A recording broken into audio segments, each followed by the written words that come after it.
Act 2 begins once we talk to the Hooded One. He proceeds to narrate our chase against the Countess over a neat black and white cutout animation. Once it's over, we arrive in the Vastiri Desert. Well, my lady, we have arrived.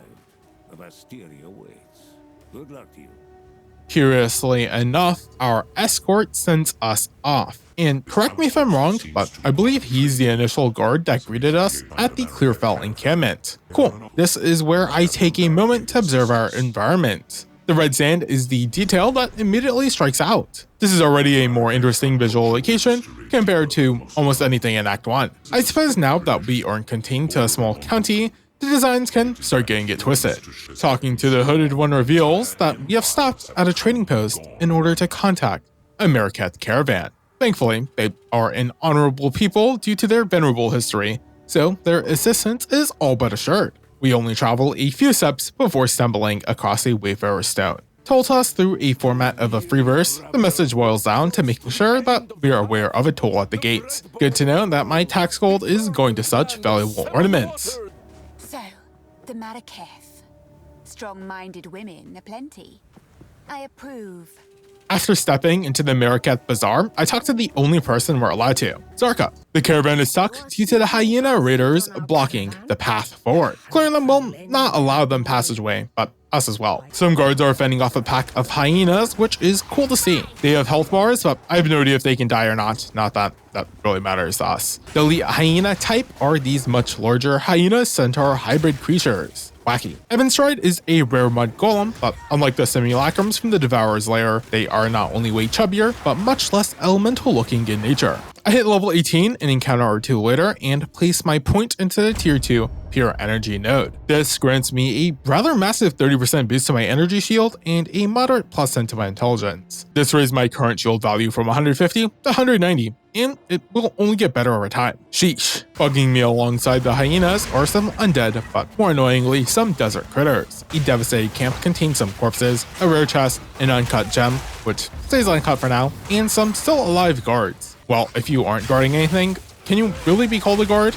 I don't know, so let's go with warriors instead. Oh yeah, this is also where I decided to install the Filter Blade loot filter. Using the website, I selected strict and then imported the filter straight onto my character, making sure to choose the dark mode. It just highlights the more important loot while hiding the less relevant pieces, which is a nice quality of life upgrade. Next to the camp is another checkpoint. I erect my bone cages to ambush the hyenas, but miss in quite the embarrassing fashion. Luckily for me, they don't have their headphones plugged in, so I can try again. It is after clearing this pack that I can approach Wrathbreaker. I'm haggled by the spears of some hyenas on my way up as they perch upon their cliffs. This informs me that the boundaries of the arena are safe, so I have to be careful in my positioning. They then undermine my assumption by launching a row of spears at me as I approach the arena center. I haven't even gotten to the enemies we have to fight. The fight starts the moment I approach, and Wrathbreaker himself dashes straight into me. The two Sun Clan elites aren't far behind, but I can't take care of them without much of a problem. This marks the actual start of the fight. Most of Wrathbreaker's attacks are your standard melee affair. The wide swings and winding telegraphs also make them fairly easy to dodge. We can't forget about the hyenas on the edge though, and since they mark our boundaries, the actual amount of space we have to move is deceptively small. Once I knock out half of his health, he starts spawning in packs of hyenas to harass us. They're easy enough to deal with, but also make dodging his attacks harder, and in a way I didn't expect. While, yes, Wrathbreaker's attacks are dodgeable if you see the telegraph, the keyword there is see. As in, I actually have to know the attack is happening, and more specifically, where. Because of this, I end up walking into the final slam of his 3-move combo and die. My energy shield capacity was at 25, and my health was at maxed at 309, which results in a total damage number of 334. That's actually insane. I do end up dying a second time, this time to the third attack of Wrathbreaker's ranged shockwave. I did get hit by the second swing as well, and its damage in comparison was only about 50. I wouldn't be surprised if every combo attack, especially from bosses, works similar to this. This means getting hit by the first few weaker attacks in the chain is preferable to the final blow. I mean, ideally I wouldn't get hit at all, but sometimes I have to dodge roll, so it's good to keep in mind when the most ideal opportunities are. I refilled my water bottle, grabbed a baby bell, and liked this video before defeating Wrathbreaker. After doing so, the hyena demons on the ledge drop down and fail to get revenge. We report the good news to Zarka, and she rewards us with a spot on her caravan, as well as a level 5 skill gem. I ended up using this on Contagion for the obvious reasons. A roving village. How clever. That's right, the Ardava Caravan is a mobile hub on wheels. Neat. We talk to the Hooded One. He just repeats information about the Countess running to here, which, yes, we know. That's why we're here. Weird how this was just a waste of our time. His thoughts on the Sun Clan hyenas are far more interesting though. Due to their devious nature, he suspects that divine interference was involved when it came to their creation, which leads us to question why. The Hooded One then references him knowing a being in the ancient days. This being was a sickening trickster who would have enjoyed the hyenas gibbering. This information only begs us to ask even more questions, but hearing this isn't all that surprising. Shambrin is the first new NPC we meet, and she's a now blind Markethian tradesmith and weapon master after serving as a Deshar. When asked about her lack of sight, she responds with the metaphor of a scorpion sting still carrying poison even at night. This doesn't really address the issue of the scorpion still having to see what and where it needs to pierce, but I understand her point. Using the scorpion as the animal in her metaphor is also a subtle showcase of her culture. She mentions a red-eye Sekhema of the second sight as a figure who proved that there is more to combat than mere vision. What she did is left unknown to us, so I hope this is something that is expanded on in the future. Through Shambrin, we are able to learn a little bit about Zarka. Zarka gains her status in her society as it is she who holds all of the knowledge of the Ardura and the stories of many other Akaras before the land was dusted red. On a more worrying note, while Shambrin mentions how valuable this knowledge is, she casually drops that the gods have returned to Ray class. Our character doesn't really react, and the Hooded One doesn't have anything to say. Sure, I talked to Zarka after, and she is not short on words. We ask her about Shambrin first. Shambrin maintained her vision as a warrior before becoming blinded in battle. While a major disadvantage, blind Akara fought against the Eternals. So a cultural precedent and support from Zarka is sure to go a long way for Shambrin. We then ask Zarka about her role. She mentions that she is basically a keeper of tales, which we learned a bit earlier from Shambrin, but that her official title is overly lengthy. It sucks that we are now basically blueballed on this point though, as she then goes on to not say said title. Sekhema was left for dead as she was born blind, but eventually was adopted and became an impressive warrior fit for sleep tales. This is a neat lore detail, and the fact that I could ask more about Sekhema probably indicates to me that we will meet her even if she is dead. Maybe even more so, especially if she is dead. Zarka really only goes off once we ask her about the history of the Vastiri Plains. Their first stage was simple, as they were just hunters and roamers.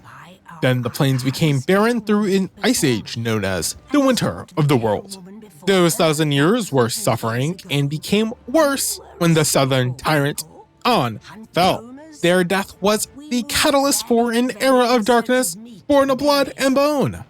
The twin sister, Sekhema's, Solari, and Lundara managed to bring their people back from the brink of collapse. The result of the ancient Markethians banding together ended in the creation of their traditions that last till this very day. The twins' victories resulted in 1,000 years of prosperity. Then, without warning, the gods vanished. Garu Khan was the last of the gods to succumb, and after giving the Marketh her final orders, she too went quiet. Since then, the sky burned, the Val felled, the Eternals were eliminated, and still, the Marketh endured. They protected these plains for 304 generations, and she plans to do so for at least another 304. A generation here is left undefined, and while I could estimate the length of one, I don't really care to do so since it doesn't really matter. I continue forward and meet Sekhema Azala, who donned some rather revealing armor. She calls us a Jingak, which I assume translates to a friend or Padawan or traveler or something of the like. We follow her into her tent and learn that the beast has entered the world before. The Marketh swore to dispel this corruption, and so they will follow it to its end. This explains our rather smooth alliance. It also allows us and our shade buddy to lead the way since, the Marketh don't know where the beast currently resides. I asked the Sekhema about her rank in society, but she just ends up playing semantical games with what a dictator or empire really is. Like, words don't have any inherent meaning. It all depends on the context. While Asala might not know anything about the beast, we ask her about the Countess Oriana, but that also bears no fruit, which, to be fair, is information in of itself. Finally, the Sekhema informs us that the corruption has basically invaded the entire world and is the reason why the hyenic raiders even dared to interrupt the caravan previously. This leaves us to wonder what else has been brought back and what more horror we will uncover. We start answering that question as soon as we interact with the desert map. That was like 15 minutes of straight dialogue, which I have no problem with, but I do question how many people really sat here to listen to all of it. We have no influence in the world as there are no dialogue choices, so characters follow the story set out for them. This is fine, and while I guess it would be cool to have RPG mechanics in an ARPG, that isn't really the genre norm, so that part is forgiven. The biggest offender is the lack of anything happening while the characters spout out their lines. They just stand in place with no blocking, as idle as ever. I think showing some pictures or maybe altering the standard camera for a more interesting shot composition, if they can't do any animations, would help a tremendous amount. Why have we stopped? Sekhema Asala informs us that the gates are closed for the first time in 1,000 years. This can only be related to the beast, and so she informs us of a Faradun camp that we can investigate. This ends up being the southwest location I ignored moments earlier, the Mawdun Quarry. Seems the Faradun have been up to no good in the hills of Mawdun. Here we fight against the resurrected corpses of the miners who once occupied this area, with the corruption manifesting quite visibly on their body. The larger elite versions are hulks. They carry stone slabs, and after slamming them for an attack, they actually lose that as a weapon and then have to use their fists. I soon run into Darkband, a rare cave mosquito. Kind of a weird creature to be down here, but alright. For my next passive skill, I go up into the 15% energy recharge rate node. Ashkiller the Grotesque is a rare giant with a temporary invisibility aura, which is beyond cringe. It has some decent drops though, with an exalted orb being the seemingly rarest.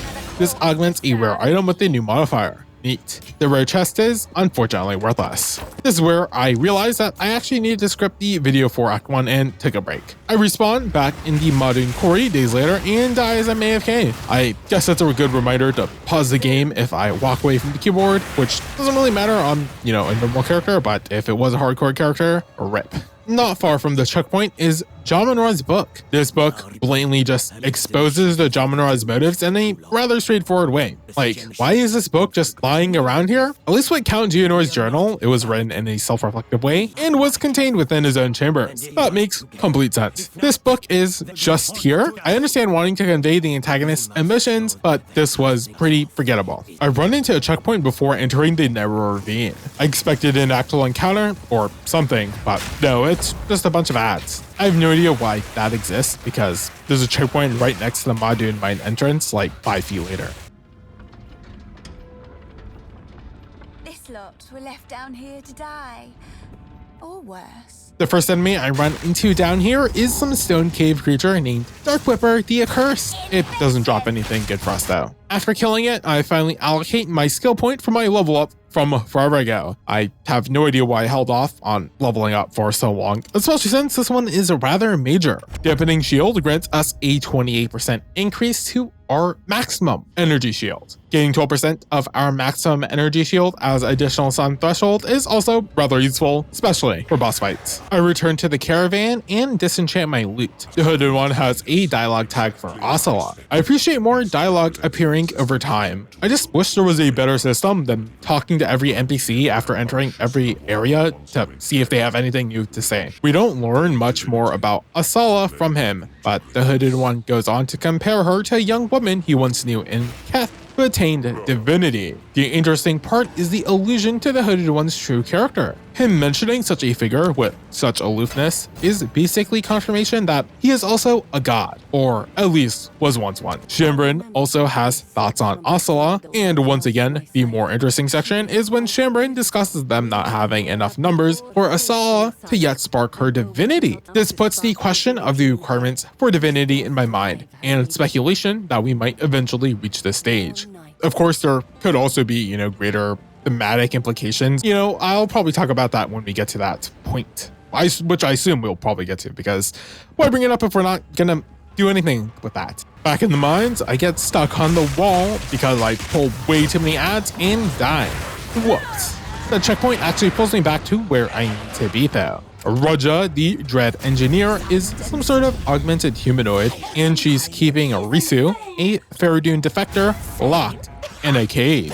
Her basic attack consists of her tossing out timed mines that explode on hit. Her flamethrower attack is just a line, but she waves it in a large cone. Her empowered melee sends me down from almost max health and energy shield to just 54 total life, which is rather brutal. In addition to Raja's attacks, she can gas certain sections of the room to limit our movement and safe spots. I don't know if this is a bug or not, but the edge of the flame, while animated, just doesn't deal any damage. This doesn't seem like the intended effect. Once her health drops by half, she ramps up the amount of time she uses this attack. She also starts dropping down some flame bombs from the sky for us to dodge. Overall though, this boss is on the easier side, simply due to its slow down pace.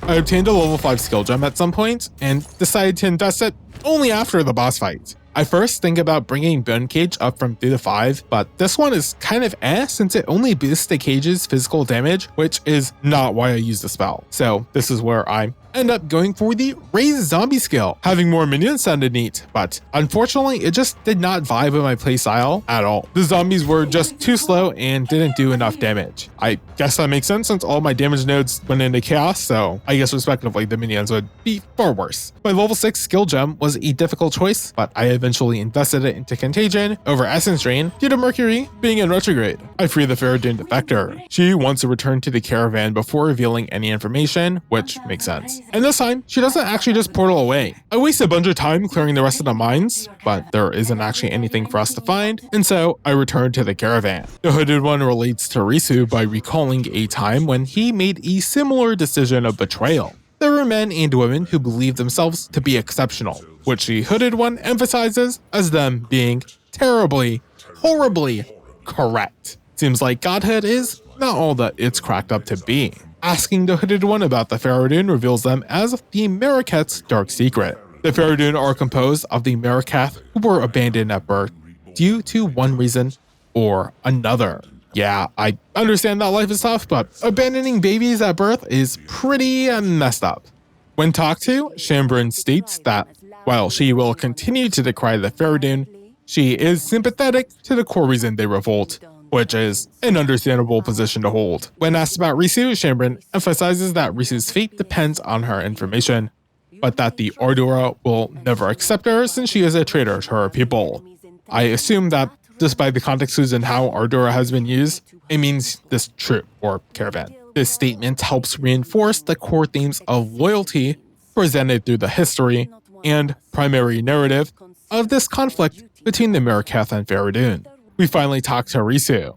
She informs us on Jamanra's current plan. He intends to feed the most honored dead bodies to the beast in order to grow its power, which is pretty much what we expected.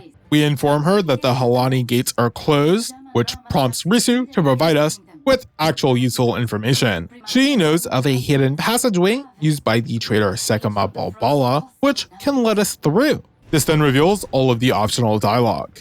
When asked about her identity, she states that she's a Faradun, before immediately shifting subject to the Countess. The beast did not grant the Faradun with the power they desired, but this just caused the Jamanra to steal the opposers in the mines until the Dreadnought was complete. What the Dreadnought is left unspecified, but it is a proper noun. Risu ends this on the note that she doesn't believe that she's actually a defector. She's simply seeking the Faradun's salvation. When pressed further on her defection, Risu states that we don't need to believe her, as the truth will present itself soon enough. Little does she know, we've seen the beast. And the whole point of her journey here is to make sure we never see it again. We then ask Risu about the beast's corruption. And she knows that while the beast has its influence, there was already a seed of corruption in her brothers and sisters. Everything the Faradun do is to spite the Mariketh. Just standing here causes Risu's blood to boil.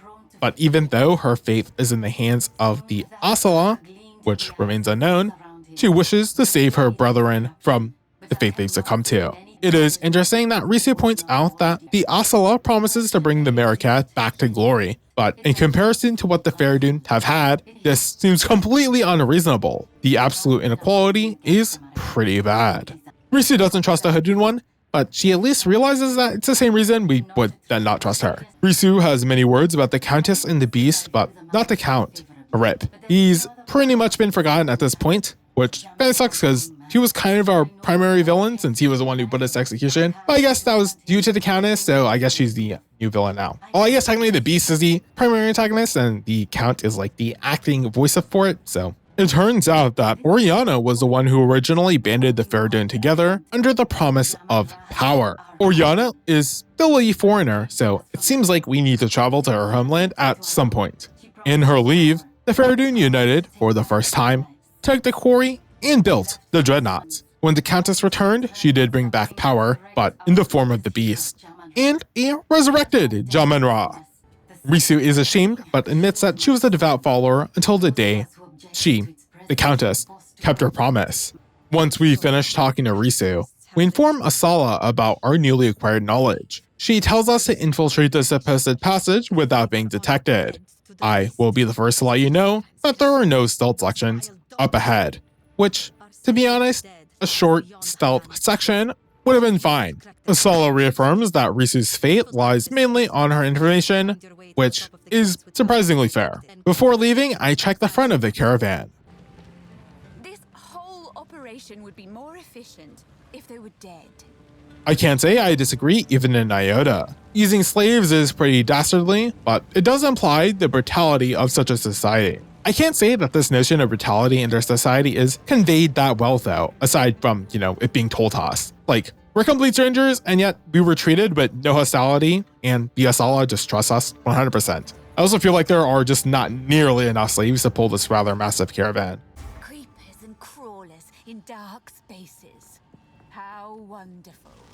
We fight some skeletons and spiders in the Traitor's Passage before I level up to 21. My skill point goes into the 15% increased energy shield recharge rate node. I then obtain a level 6 skill gem, which I use to level up Bone Cage. I eventually find a rare pelt mantle and identify it. While slightly worse on the raw energy shield front, I do instead gain a bunch of armor. That isn't the reason I switched to this new piece though. That would be due to the 12% increase in my fire resistance, 2.2 passive life regen per second, and an empty rune slot. We break open the ancient seal and stumble across the lost Sekhema, Balbala. Someone wanted these doors to remain shut. I should open them. If it isn't the traitor herself. Let's get this over with. Removing the rune seals begins the fight against the Traitor. Now, Jindak, I prove myself. She starts off the fight by dropping a rune on the ground, which acts as your typical movement restriction skill. She can also teleport to that rune. Balbala follows that up with an attack where she spins herself in a draw-like motion and dashes forward. Balbala then summons in a spirit of herself. This just acts like an elite ad for us to kill. Eventually, Balbala summons a poisonous mist from the center well and hides within it. As long as we find Balbala, she will attack us and the mist will stop spreading. With this, we can continue the fight. I end up dying to this move much later in the fight, mainly because I wanted to test the extent of the mechanic, and it works exactly like I figured it did. Yeah, I don't know why I did that, but whatever. I defeat Balbala the second time around. On our victory, we obtain Balbala's Barya, a coin holding the spirit of Balbala. Taking this coin to trial the Sekhemas will allow us to complete a test in order to then choose our Ascendancy class. Right-clicking it allows us to listen to Balbala's message. Allow me to repay you for freeing me from my imprisonment. By my right as Jinn, I invite you to participate in the trial of the Sekhemas. There I can earn my rest, and you may prove yourself worthy of the wisdom of the Maraket.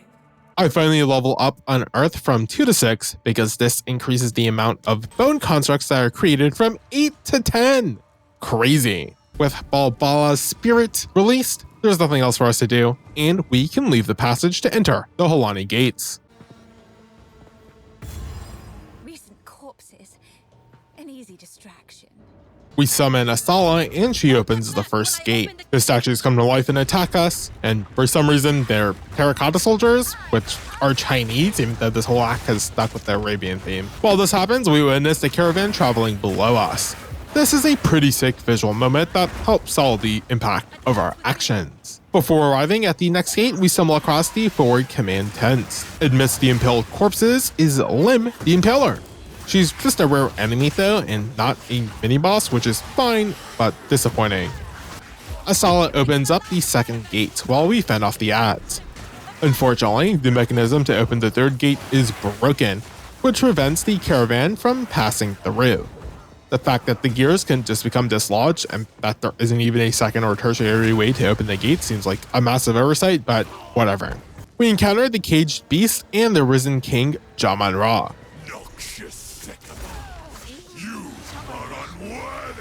He levitates above us, donning a regal black robe, exposing his feet that are actually hands. His resurrection comes as a shock to the Sekhema, but that's her fault for not talking to Risu. The battle starts off with the Jaman Ra blasting us with a beam of energy. He then summons a sphere of energy, which acts like a Roomba by bouncing off the arena walls. Jaman Ra then assaults us with his basic melee attacks. These are especially magnetic as he always seems to just lock onto us if we're close enough. The Jaman Ra then pranks us by slamming his blade into the center of the arena. I assumed that I needed to run to the outer edges like most attacks, but it turns out that I needed to do the exact opposite here. I tried to seek peace, and the Sekhemas disgraced me. Rot in the sand. This time, we choose war. When only less than a quarter of his health remains, the Jaman Ra summons the sands and bombards us with some scarabs. At the end of this event, the Jaman Ra makes his leave with the beast in tow.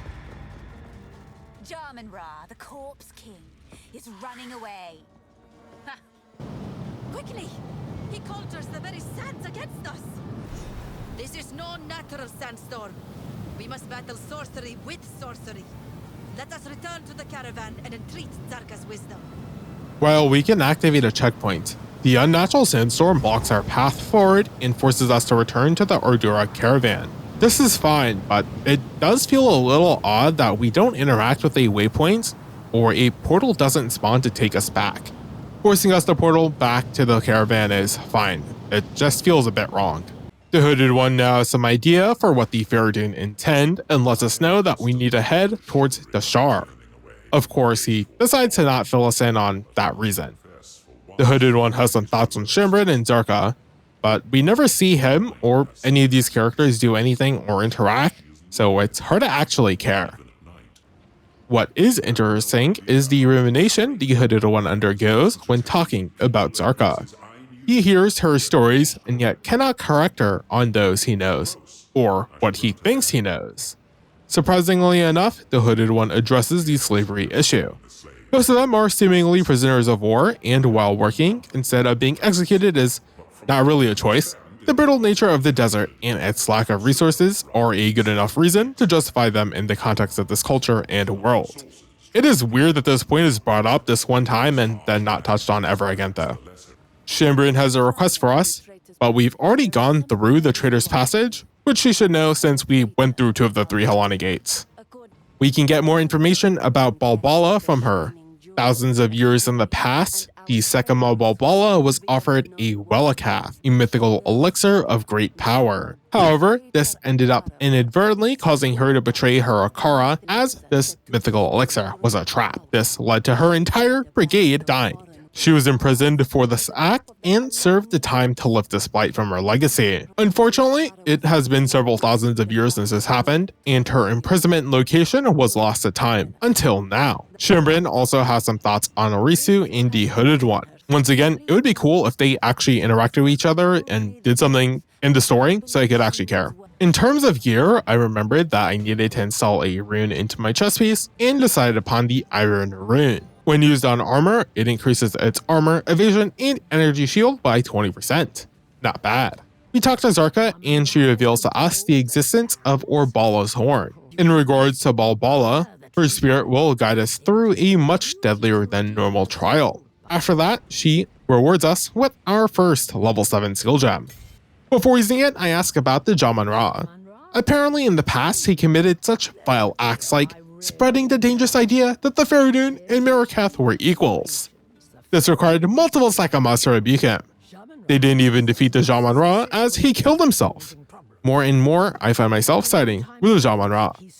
When asked about the horn, Zarka recalls when Saresh, the necromancer of Weeping Block, once waged war against the Mariketh.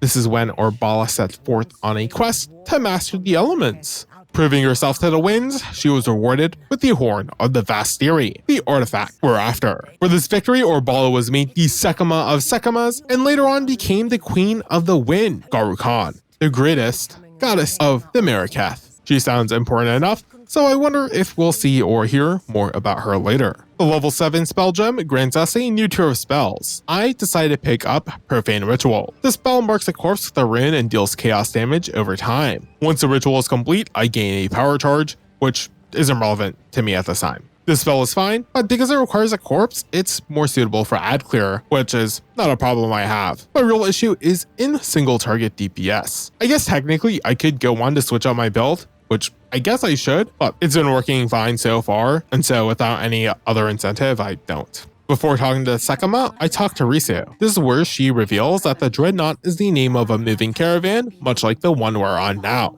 From her, I then gamble on a new focus, but it ends up being complete garbage. We talk to Asala. She knows of the tale and informs us that we can visit any of the 3 locations in any order. However, before I tend to the horn, I must ascend. Traditions are meaningless drivel. But let's see what power is offered here. The pillar containing the etchings of Varashta notes the triumph of the completion of this location. It also mentions a figure named Zarok, who was once a Kalja, but is now something more. All of this is pretty vague, so the only real takeaway is us learning the names of some figures from the past who might be important in the future. Moving forward, I place Debaria into the relic altar and summon Balbala, the released. Her incorporeal form as a Jinn will guide us through the trial. With this, she hands us our first relic. I received the light-footed Urn relic of Dampening. Traps deal 6% reduced damage, and monsters have a 5% chance to drop double sacred water. Neither of those sounded all that useful, but it did warn me to the presence of traps contained within the trial, and that there was a new resource. We can talk to Balbala and learn more about her from her perspective. We don't learn anything new, except for the fact that Balbala allowed herself to become trapped as punishment because she realized her rather grave mistake. She also confirms that Vastiri used to not be a desert, as the Halani Gates were once waterlocked for a river. I know the sub-message of the Halani Gates saying that they were the gateway of the second river, and if this fills in that knowledge gap. After that, I place my relic to begin the trial. We enter and are presented with a new UI window. Its primary purpose is to keep track of our honor, which is the total combined amount of our health and energy shield. Taking any damage causes our honor to deplete, and if it reaches 0, we fail the trial. The first trial is one where we flip a giant hourglass and have to survive for a minute. I only end up taking damage at the end due to a slam that wasn't even directed at me. Nice. We are rewarded with a bronze key before interacting with the trial map. This allows us to choose our path forward along with any boons, curses, or rewards they grant. This is a cool roguelike system that feels a bit pointless at this time. It's meant to encourage and reward player choice, but the choices feel fairly meaningless for now. Like, what exactly is the benefit of a silver or bronze key? I can guess that it scales my rewards, but how exactly does it do that? It also doesn't explain what any of the trials are, which is annoying the first time around, but a minor issue, all things considered. I select the Gauntlet trial, which awards me with a silver key. This also afflicts me with the hemorrhage debuff on entry, which prevents me from restoring honor until I kill the next boss. I took this thinking that this trial would have a boss at the end, or if not that, I would then encounter a boss in a room or two. Oh, how wrong I was. After dealing with some ads, I run into the first trap section. Here we just have to time our movement to when the spikes are erected from the ground. With that, we can activate a lever before crossing back. The next trap is located after another spike trap. This one is a 4-headed spinning flamethrower. Timing your movements to this is pretty easy. The real annoyance are the ads, because unlike the traps which have very specific timing, attacks from enemies are far more random. After going through another few spike and flame sections, we complete the trial.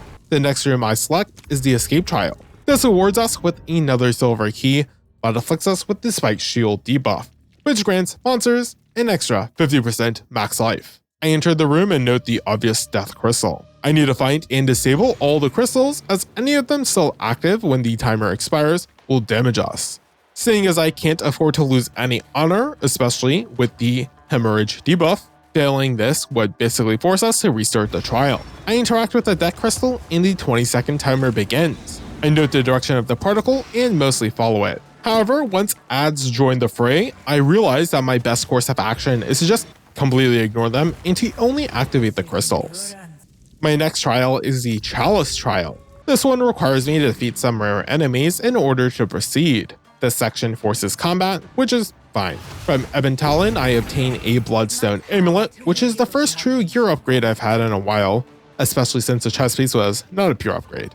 The upgrade isn't even that good, since the main benefit is a plus 34 to our maximum health. Like, it's good, but not amazing. We're granted a large amount of sacred water, which doesn't actually do anything for now.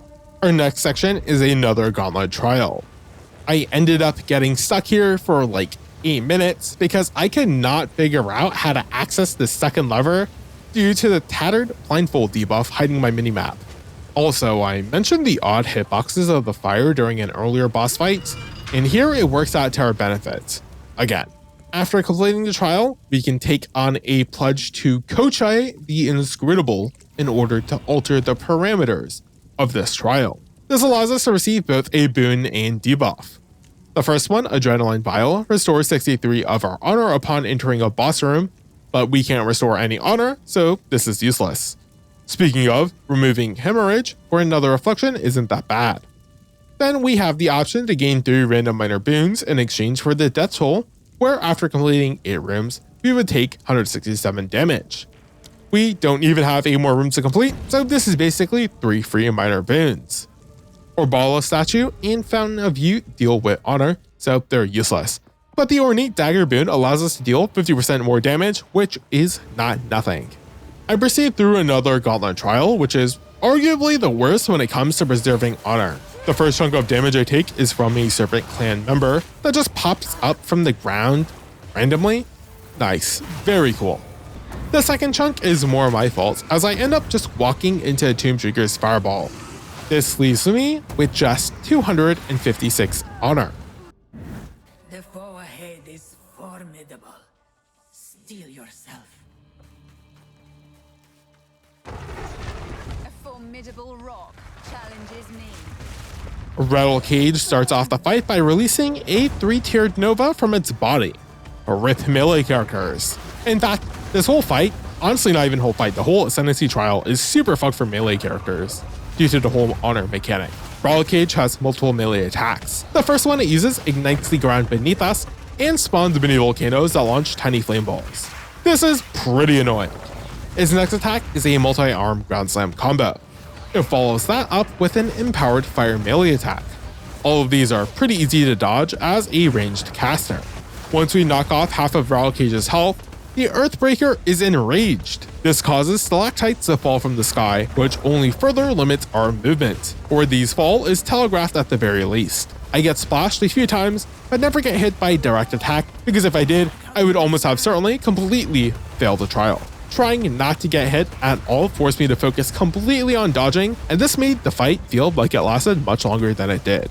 The good thing is that I enjoyed the difficulty. The bad part is that fighting a giant rock feels a bit narratively weak for what is the trial of the Sekhemas. If we didn't have to worry about honor in this fight, it could have certainly gone a bit crazier. No challenge at all. Upon victory, we enter the treasure room and can redeem our keys for loot caches. This is also where we can convert any remaining sacred water into keys. I have 4 bronze keys and 2 silver keys, and they result in no loot worth mentioning. Our actual reward is our Ascendancy class. We have the choice between becoming an Infernalist or a Blood Mage. Infernalists have a fiery aesthetic which seems pretty out of place for a witch, because our skills are mainly chaos and minion themed. Infernalists seem a bit more sorceress coded to me, since, they're the class with the elemental skills. So I'm curious as to what those ascendancies look like. On the other hand, blood mages fit the aesthetic theming of the witch exactly. Still, I took the time to read the skills for both trees. Infernalists have some very specific interactions within the skills, which seems neat, but this also causes me to go with Blood Mage just because it is a bit more generic. The skill tree is also shaped like a heart, which is cute.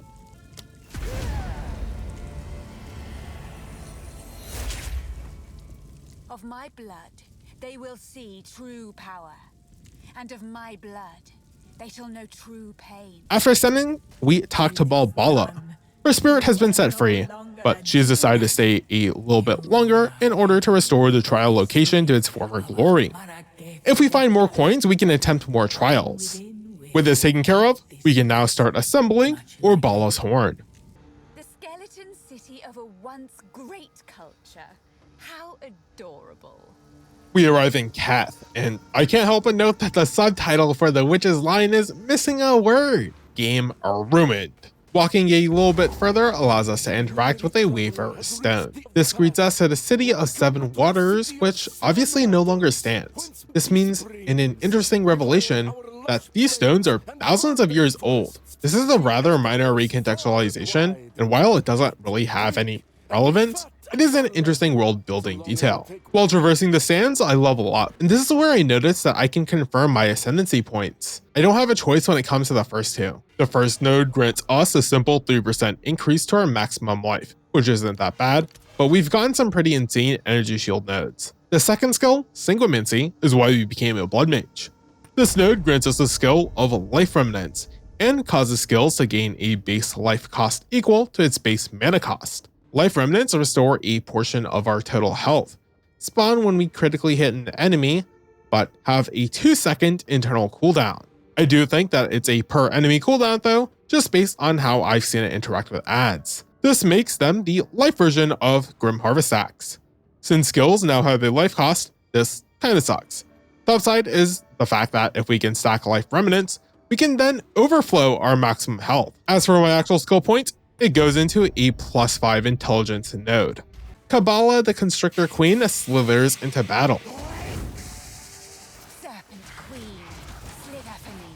She stays in the center of the arena for most of the fight. Her auto attack is a generic green energy blast.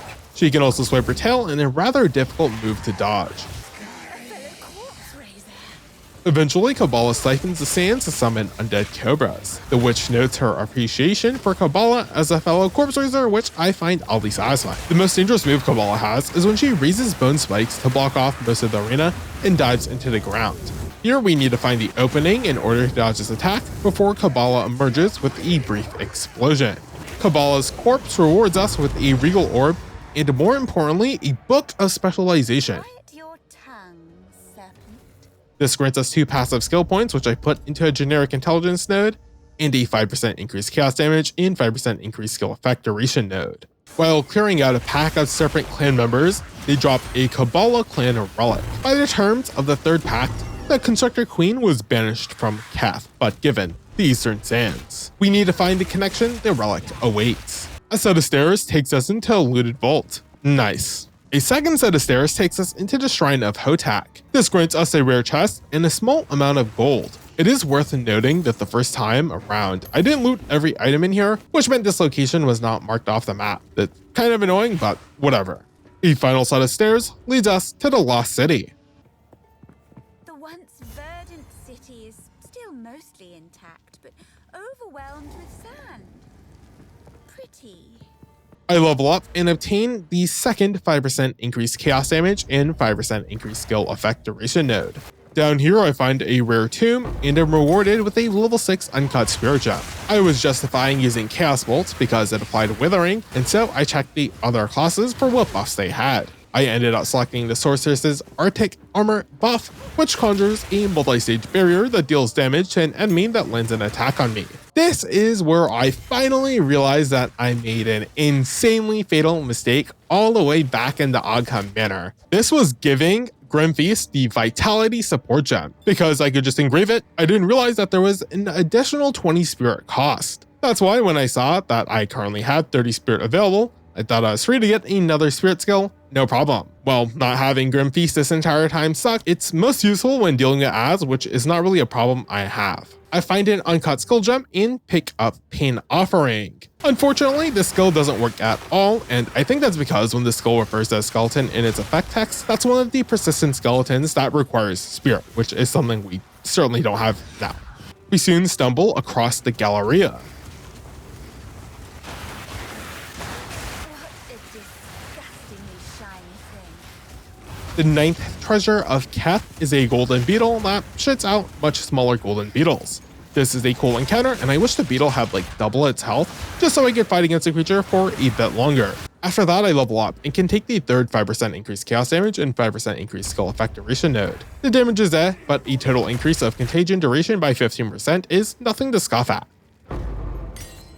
Of course, they're alive. The witch takes the words straight out of my mouth as we enter Achilles' tomb. The sheer number of particles and ads here causes my frames to drop by a considerable amount.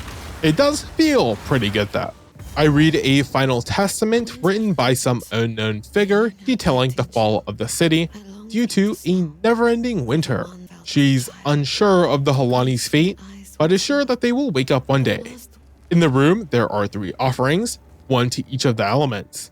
They don't have any meaning to me, so I go for the offering to water, especially because in reference to Keth's past. This grants me a sapphire ring, and I'm sure the other offerings would grant their respective elemental variants. We enter a Halani shrine, the vestibule of the rains, and listen in on a conversation between the water goddess and the Forbidden Sun. The Forbidden Sun was adopted by the Faradun after being abandoned by the water goddess when she was immortal. The Forbidden Sun died and was brought back to life, presumably through the same magics that brought the Jamankara back. Once again, I find myself siding with the Faradun and their cause. Regardless, this begins the fight against Zarian, the Forbidden Sun. Once he stops leaning against the closed door, he imbues his twin sides with flame and spins to win. The Forbidden Sun then slams those sides together to unleash a strong attack.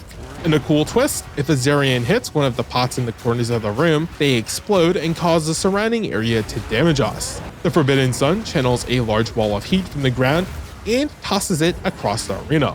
Lava plumes out on impact with a wall of flame erected along the arc of the projectile's curve. Azarian follows that with a double sight ground slam. It isn't until the Forbidden Sun is almost dead that I dodge into the path of the 2 remaining fire urns. This restricts my movement to only the center tile of the room, or else I'll take damage. It seems like if you're good enough, you can prevent this destruction from happening, which is a nice bit of skill expression.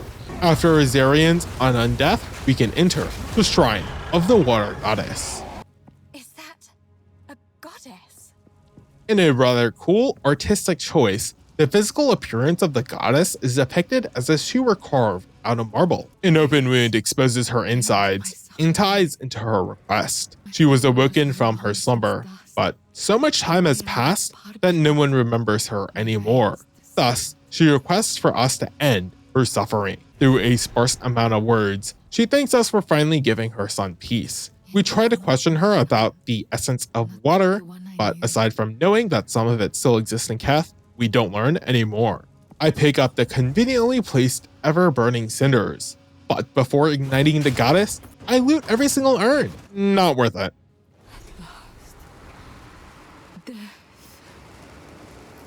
Thank you.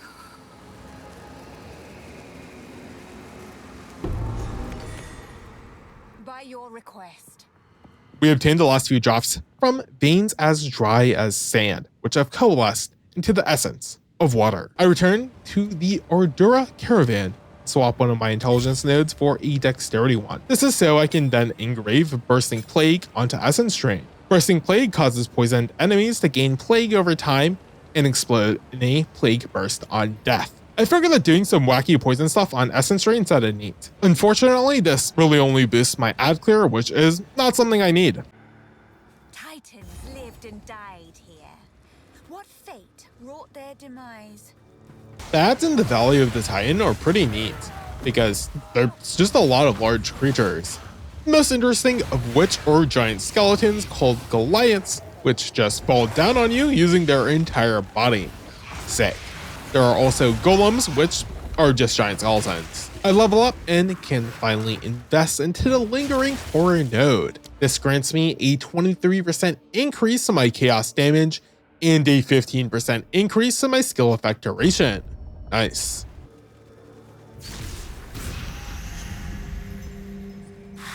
It appears they fought here, died here. A resting place. We activate the Ancient Seal of Sundari. This ignites some sort of flame in the eyes of the statue, which lets him see the light of the world once more. It seems like there's some cool lore attached to this location. It's just kind of weird we didn't get any of it. The statue is also pretty neat. The Seal of Rajendra lets him see beyond his endless rage.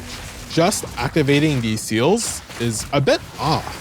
It feels like there needs to be some sort of mini-boss fight before we can even activate the seal, in order to make the encounter feel like a little bit more complete. Like, it's not even an encounter. Like, I just walk off and interact with the seal. It just feels oddly empty, you know?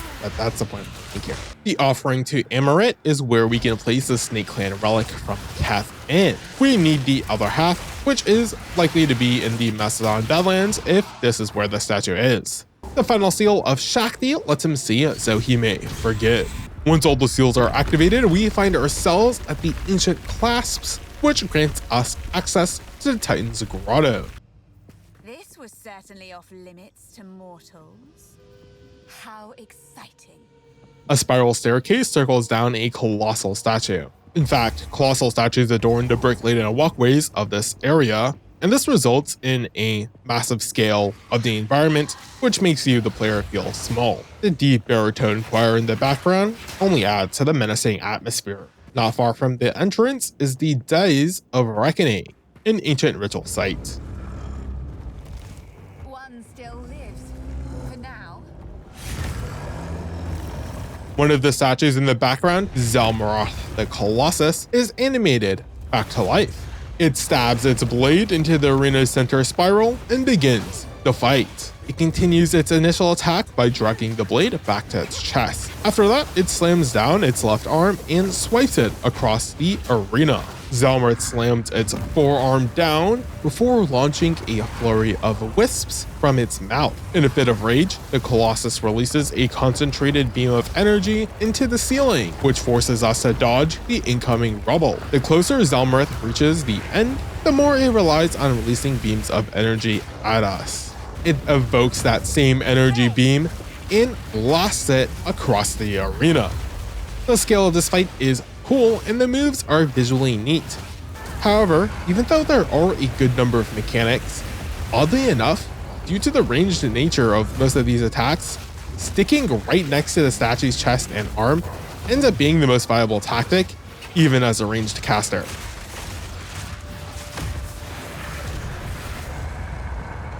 You're quite possibly my largest victim. Farewell. The Flame Ruby burns with the primordial heat of a long ago reclass. With this, we only have one more artifact to obtain. We also still have to clear the rest of this area. There's a checkpoint that only leads to a statue with a sword stuck through its throat. I try attacking the blade, but nothing happens. It's weird that there's not anything for us to do here, almost like I'm missing something, but I don't think I am. Zorka rewards us with another support skill gem. A place of ritual and bone. I should retire here someday. In the Mastodon Badlands, there are a lot of undead creatures, including liches. A ritual. Raised from bone. I like these lost men. I guess the ritual has a neat setup, but there isn't actually much for us to do here.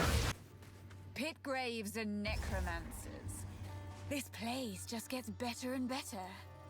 We enter the bone pits and in it find the Black Rib pit specifically, the grave of Orba's legendary steed. Oh my, what a gorgeous rite. I'm ready.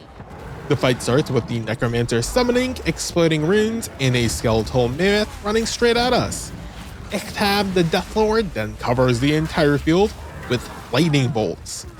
Iktab then summons a blight in the middle of the arena, which pulses out a blast of energy in the cardinal directions, and it is this one attack that is the bane of my existence.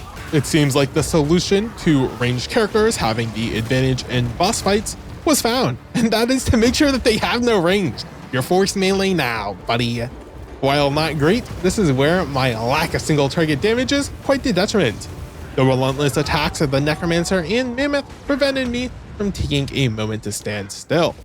Yet regardless, it is this one blight attack that I die to over and over and over again. Like, I have no idea why I'm so incapable of dodging this one attack. I mean, surely it's just a skill issue, but I have to cope by thinking that the hitboxes on these projectiles are larger than the particle effects. They also don't move fast, but they don't move slow. Combined with the fact that each pulse is slightly offset makes every wave that much more annoying. I killed Ektab first in order to fight the Deathlord one-on-one. Ektab is empowered in the state, making all of its skills slightly stronger and harder to avoid. After some amount of time, the spirit of the Mammoth retaliates with a telegraph bone attack. This did nothing to soothe my blight problem.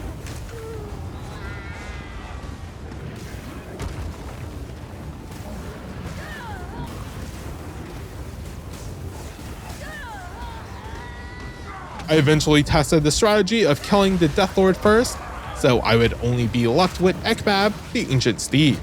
But killing Iktab first results in the spawning of 2 mini-blights, which literally doubles my problem. Like, how is this version of the fight going to be harder than just dealing with the Deathlord alive or by itself? Mental.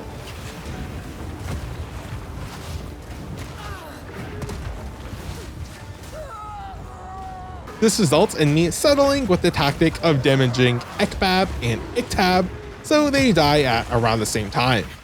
It is crazy that I only died to the one blight attack over and over and over again. Insane consistency. I suppose I am your better necromancer. The Mastodon tusks are age-old ivory from a forgotten era, and are the final piece we need for the horn. And of course, it is after I defeat the boss that I obtain 2 level 8 skill gems and a Sun Planet relic. Those would have been helpful. My first level 8 went into Essence Drain because, obviously. Well, maybe Contagion is a bit more obvious.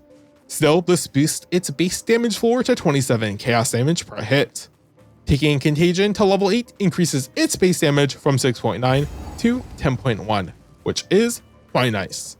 Well, technically, was quite nice. Zarka combines all of the items we've turned into the Horn of the Vastiri. Zarka narrates the process, but I wish crafting it was a bit more involved, or that we at least got an animation.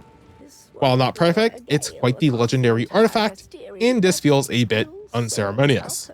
We also get another skill gem, still level 1. I wonder when we're going to get level 2 skill gems, and while I could read some of those effects now, it seems like they're going to be rather powerful if they're still being held back. This is when I return to the Shrine of Hotak in order to clear location for real. I end up leveling up and continue down the right side of the increased maximum energy shielded node. At the Valley of Titans, I insert the relics into their medallion slot. This allows us to choose between a 30% increased charm charges gain buff or a 15% increased mana recovery from Flask's buff. I don't even know what charms are, but that's the one I take because I don't think I've ever used my mana flask this entire game. After talking to Sekhema Sala, I use the desert map to head towards the sandstorm in order to blow the horn.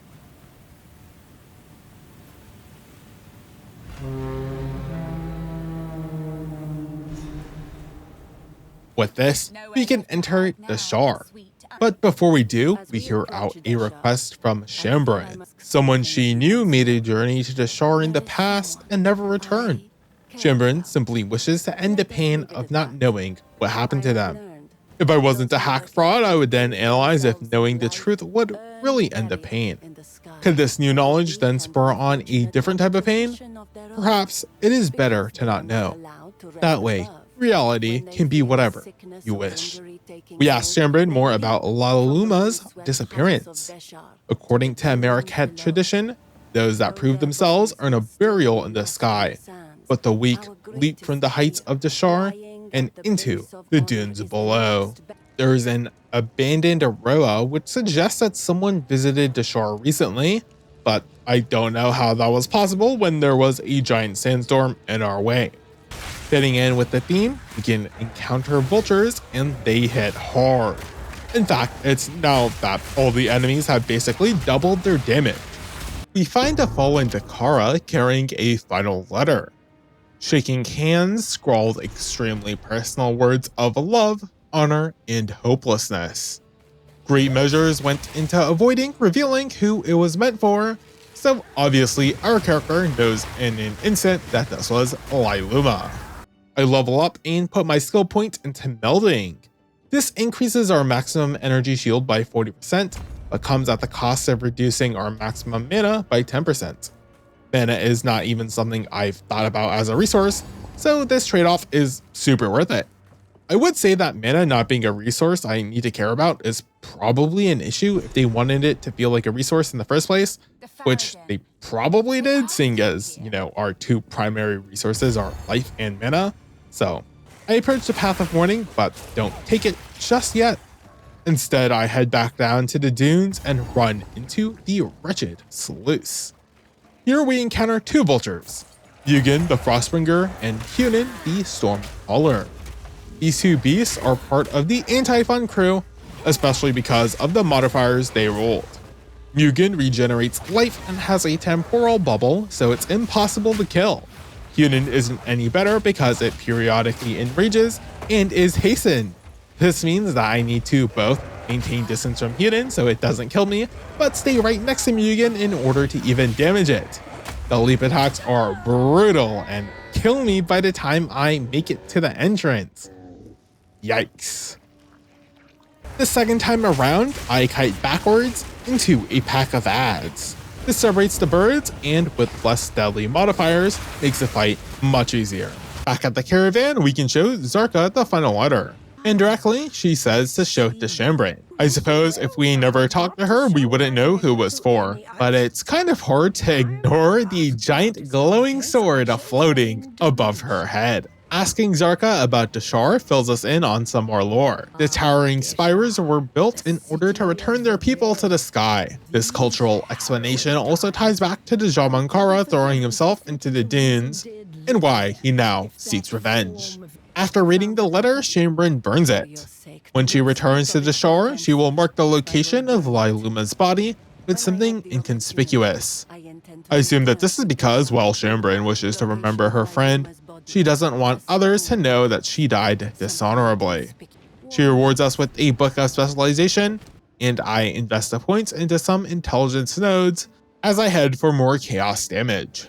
The Path of Mourning is mainly a filler location for us to clear in order to show progression to our ascent to the spires of Deshar. It's here that we run to the Shrine of the Sisters and can pick up a nifty permanent 10% lightning resistance buff. The Kinhara guarding the area come to life and attack us, but they're just ads. You are relentless, but that makes you predictable. The time of the Faradin is nigh. The Jamunra calls upon the ancient magics and resurrects Torgul, the Defiler, as the beast makes its leave in the distance. Torgul acts like the Spire Devourers, but its body slams are straight out of the skeletons from the Mammoth Graveyard. It starts off the fight with an empowered melee slam, straight into a full body slam.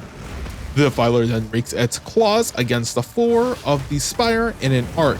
This forces us to run behind it. After a few more basic attacks, the Defiler spawns in some mini skeletons to distract us as it rains down Hellfire runes. Towards the latter half of the fight, Torgul gathers energies into its chest before breathing out fire that ignites the ground. It's these runes and fire tornadoes that force me into several bad positions where I'm forced to tank damage. I also spam click my health pots, which is bad since they're a regen over time effect. Of course, running low on resources forces me to play better, and so we file down Torgul bit by bit. One day, I'll bring you back to serve. Now that the Defiler is no more, we need to tend to the beast and return to Asala. Once again though, it is kind of weird that we're forced to return to the caravan but aren't provided a portal. It just seems a bit off. It's not time to kill them all yet. Actually, my dear witch, you're wrong, because we literally have nothing else to do but board the Dreadnought. Ready yourself. We must prevail, no matter what. Yes, Sekhema. We all know you are very brave. Fighting on top of the moving caravan looks sick, but is mechanically the same as every other location, which is a shame. I think it would be neat if we could cut off certain carts or had to provide fuel to progress through certain sections. Even though nothing like that has happened thus far. Regardless, we proceed straight into the Vanguard. I failed to apply Contagion, which happens sometimes, and actually end up dying. The damage the enemies deal has doubled once more, and the last time that happened was literally only one major location ago. The throne room is engulfed by stacks of burning bodies. One can only imagine the stench of such a location. Not far from it is the saddle of the Dreadnought. You again. The fool under the hooded one's sway. Do you even know what he is? No matter. You'll find my king far more capable than Count Geonor. My king, take the power you were promised. Put an end to this nuisance. The Sekhema of Ardura. Bow before your king. The Malekith do not bow to kings. We skin them. Yeah, I end up dying instantly due to the Jamankara's double lightning rod attack. Pretty nuts. I learned from my mistake the second time around. The Jaman-Ra follows up with several ranged lightning shard attacks, which are suspiciously large in their area of effect. Getting near the Jaman-Ra just causes him to zap us, so there's no safety in melee range. The Jaman-Ra then empowers its shards and creates a moving electric fence for us to dodge. This is when the Jaman-Ra calls upon the sands. And a neat mechanic that's a callback to our previous fight, the Sekhema erects a barrier for us to stand behind. The not neat part is that the king's attendants leave a lava creep behind when they die. When combined with being forced to stand in the same spot, I die. Thanks to this knowledge and the fact that the location for where the barrier was erected moves the camera angle just a bit, makes dodging the creep easier. The Jaman-Ra also has a Palpatine attack, where he fans out his arms from his chest and channels lightning from his hands. This looks cool, but is way too slow, and so hiding behind him is pretty easy. We're running out of time. End this. What are you doing? I will hold this oppressor at bay.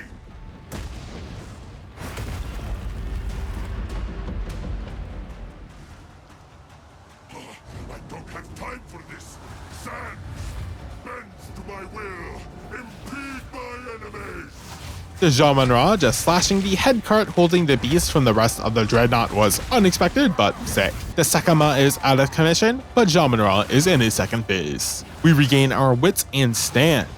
The Jaman-Ra summons the sands and whips up twisters to torment the battlefield. He then cleaves his empowered blade, leaving behind a trail of destruction. Swapping from a sword to a polearm, he swipes in an arc in front of him. I take a massive amount of damage even while standing next to the abomination, so it seems like the only real way to dodge this attack is to roll behind him or to maintain enough distance. After dealing enough damage, the Jaman-Ra brings back his electrified spikes and installs an electric fence in the middle of the battleground.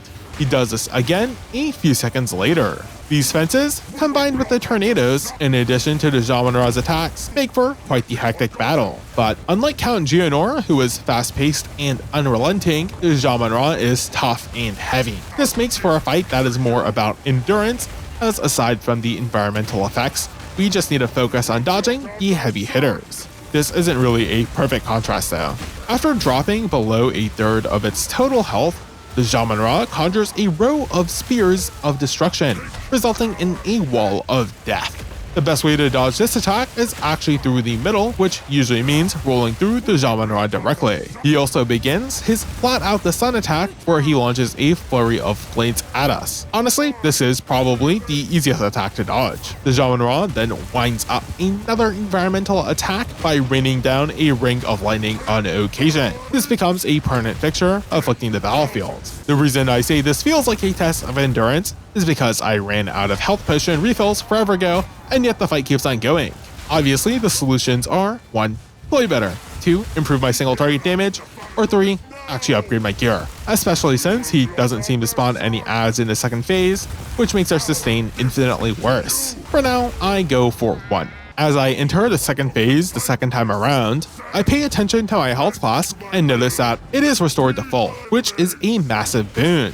A charge of her charm is also returned, but that isn't really something you use. Well, I suppose if you're good enough, you can just dodge every attack and then purposely only choose to get hit by, a certain big powerful attack, but I digress. I get back to where I was and deal just a bit more damage. After that, the Jamanra starts summoning a massive ring of death that shoots out a continuous barrage of empowered shards. To make matters worse, he summons another one right next to it. This restricts our movement zone to a small slice of pie, else we risk taking a torrent of damage. This is rather evil, and I end up dying because of it. Based on my progress, I could just brute force this fight and win in another attempt or two, but I decided to engage with the systems of the game a little bit more. The first thing I do is refund my wasted intelligence nodes on ones that are more useful for me right now. That's 2 10% increased maximum energy shield nodes and a third 18% increased maximum energy shield node. That totals to 38% increase to our energy shields, which is pretty good.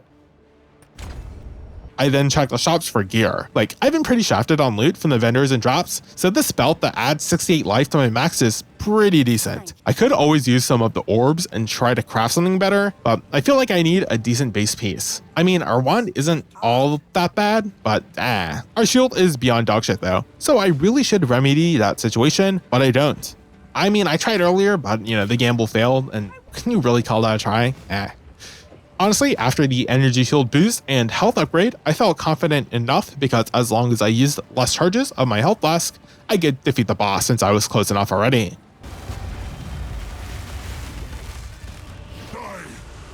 Sekhema! Oh look, the Sekhema's still alive. This is not over. Not yet. Jamanra! I return you to the embrace of death! It is done. The Jamanra has no more tricks, and so this proves true. Even though we defeat the Jamanra, the Sekhema, who has been completely useless for not only this entire act, but fight, deals the final blow. Sure, I guess we still technically beat him, and she needed to give him an honorable death, even though he was technically already dead. For some reason, she then goes on to think that this may prove to heal the wound between the Faradun and the Keth, but I have no idea why she would ever think that this would be the case. Of all times and places, this is where we should have received a portal to take us back to the caravan, but nope, fine, I'll make one myself. We step into the shrine of Garu Khan and talk to the Hooded One, who decides now is the time to tell all. My worst fears have been realized. The beast is beyond our means now. So, I think it's time you confess. You're right. I have not been entirely forthcoming. It is time I told you who I truly am.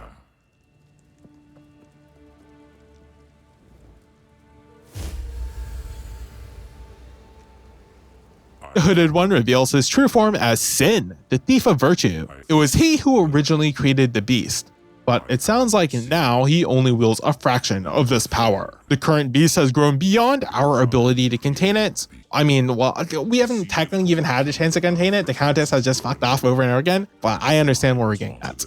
And so we need to search for something that can drain its power. A rather novel solution to a unique problem. While the Hooded One slumbered, an empire in the jungles of the Val mastered this power of corruption, and it is there where we find our hope. Sin continues to reveal more about his past when asked. He was once a mortal thousands of years ago. He even had a venerated wife and daughter. Fate, though, while it empowers, also shapes. And thus, as a divine being, they fulfill the role their followers perceived. The theme of when does perception become reality is strong. It makes the plight of immortality in this universe a bit more compelling, as it's a conflict reflected in the real world. I hope to see this theme explored more in the future, and somehow even influence our gameplay. The final topic we ask about is his daughter. It turns out that he betrayed her and had her killed in order to save humanity. That sure sounds like quite the story. Asala discusses the fate of the Faradin, which is pretty ungenerically whatever as a resolution. It's not like this war was really set up to have any political intrigue, and we're more concerned over the beast than anything.